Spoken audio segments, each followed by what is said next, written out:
Hi guys, welcome back to my channel. I want to share with you guys today the allure of the cozy mysteries. What are the things that make cozy mysteries so endearing and why so many people turn to them for a good time and just a generally great reading experience? There are way more reasons than I'm going to list today as to why I think that cozy mysteries are wonderful, but I don't want this video to be too long, so without further ado, let's get into it. The first reason that I think cozies are so wonderful and have a lot of draw is that they are more lighthearted. I love a dark and mysterious thriller, but sometimes that can be a bit too much. Whereas cozy mysteries, they cut out the violence, the gore, the strong language, all of that kind of stuff.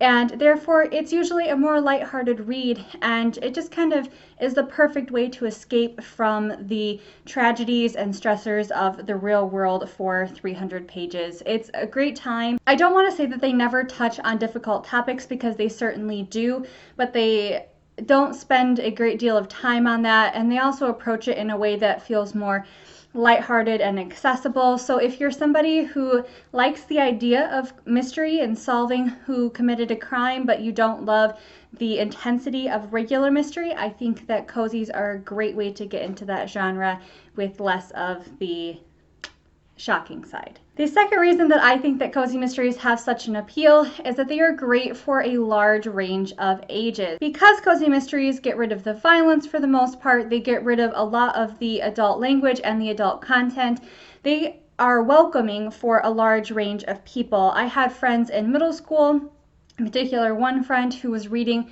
the Hannah Swenson series by Joanne Fluke. I read my first cozy mystery when I was in high school, but I know people have picked them up after high school, college, out of college as an adult. They are just great for a wide range of people. There are main characters of all different ages, and I just think that that makes them very appealing. Everybody can find a series that meets their wants and needs and makes them feel welcome and comfortable in that genre. Also, kind of with that, I think because there's such a variety of different kinds of cozy mysteries, people can find series that match their needs and wants at the time. They can sort of, as they grow, they can branch off into different aspects of the genre and find different authors and different books that meet their needs. The third thing that I think makes cozy mysteries very appealing is that they have a ton of different themes. So most cozy mysteries have a theme, meaning that the main character's profession or hobby takes a center stage, and it is something that ties all of the books in a series together. So for example, the Hannah Swenson series, the main character Hannah is a baker, and we follow her in her life as she runs her bakery, the Cookie Jar.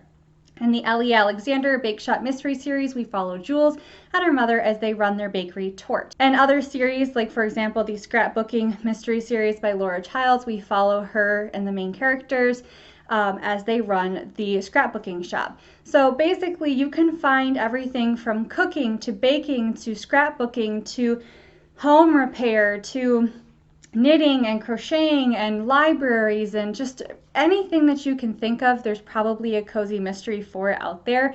You might have to do a little research, but I will leave a link to a website in the description box that's all things cozy mystery, and they actually have a breakdown of different themes and topics for cozy mysteries, so you can search through there and find one that matches you. But I think that's a big appeal. No matter what you're into in your life, what other hobbies you have, you can probably find a cozy mystery that focuses on that. And there's just something really fun about reading a book series that does focus on something that you enjoy. The fourth aspect that I really think is wonderful about cozy mysteries is that they have beautiful covers. Now, there is a very specific style, I feel like, for cozy mystery covers. They're usually a little bit more like an animated picture. There's not real people on them. Often there's not people at all, or if they are, like I said, it's just like a character drawing. And I love that. They're bright and beautiful, and I just wish that somebody would make a coloring book with different cozy mystery covers as the thing that you get to color in. I think that'd be really fun.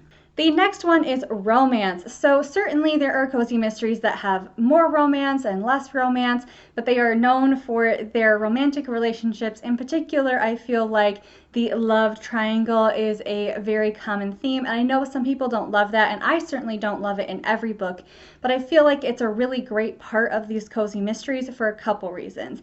I think it makes these characters feel more real because we're seeing them interact with other people in a way that normal people would, and not just being an amateur sleuth. And I also think that it is a great connector between all of the books in a series, because cozy mysteries are often quite episodic. You have a crime that happens at the beginning, and then by the end that crime has been solved. Usually there's not a whole lot of carryover between books except for the romantic and family and friendship relationships that carry from one to the next. And therefore, I think that the romance is a particularly important and wonderful part of the cozy mystery genre, but you can find them without as much romance in it, and I think they're still as enjoyable. Another thing that I really enjoy as a trope in cozy mysteries is the pet sidekick. So oftentimes the main character / amateur sleuth will have a dog or a cat or some kind of animal that is there by their side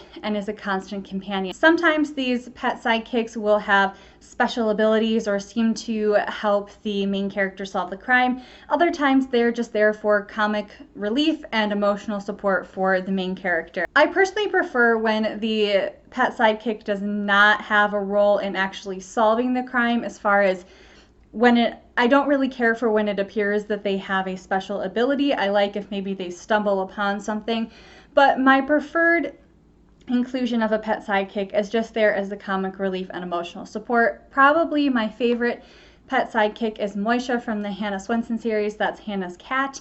He's just got a bold personality, and it's quite funny, in my opinion, how he gets weaved into the story. I think, though, another really neat thing about the pet sidekicks is that they certainly do not have to be a cat or a dog. They could be a pig or some other kind of out there animal. Another thing I really enjoy about cozy mysteries are the fast-paced endings. So usually you're spending the majority of the book with the main character and their family and friends, going out into the community, talking to people, working to solve these crimes, and then at the end the character finds themselves in some kind of tight situation where they really don't know exactly how they're supposed to get themselves out of it. And it is always, in my opinion, enjoyable to see that main character work through how are they going to get themselves out of this situation safely and still make sure that the criminal gets caught and goes to prison for their crime. So I personally like that. There are lots of different types of endings. Sometimes the main character will save themselves and get themselves out of the situation. Other times the people that they had been working with will kind of come in and help them. So you can just kind of, as you read different series, sort of figure out what endings you like. And last but not least for our list today, I love that the main characters are amateur sleuths. Most of the time. Most of the time in cozy mysteries, your main character will have some kind of day job. Maybe they own their own business, or they work at a library, or they are a teacher, or something else. They are not involved directly in the day-to-day happenings of criminal investigations, meaning that they don't have prior experience or training with it. Now, I personally like this because I think that it makes the main characters more accessible. They feel like me. They feel like the people in my life. People who would do anything to keep their friends and family safe, but don't have that experience of being a criminal investigator.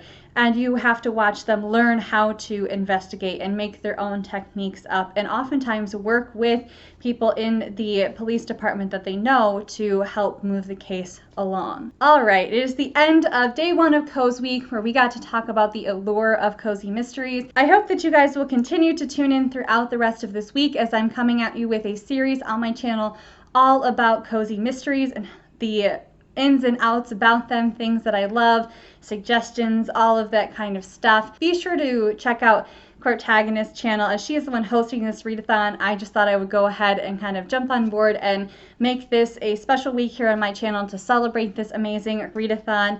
So thank you guys so much for watching. Be sure to hit the subscribe button and the thumbs up. Hit the notification bell to be notified whenever I post new content. Thank you guys for watching. Stay safe, stay healthy, and I will talk to you next time. Bye.